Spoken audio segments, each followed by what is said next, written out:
Learn Igbo communication about a new job. Igbo, English.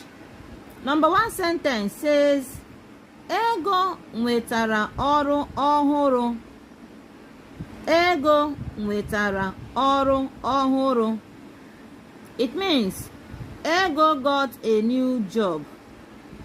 Ego here is a name of a girl in Igbo. Kedu ụdị ọrụ o nwetara? Kedu ụdị ọrụ o nwetara? What kind of job did she get? O nwetara ọrụ nọọsụ. O nwetara ọrụ nọọsụ. Meaning, she got a job as a nurse. Ọ bụ ụdị ọrụ a ka ọ chọrọ.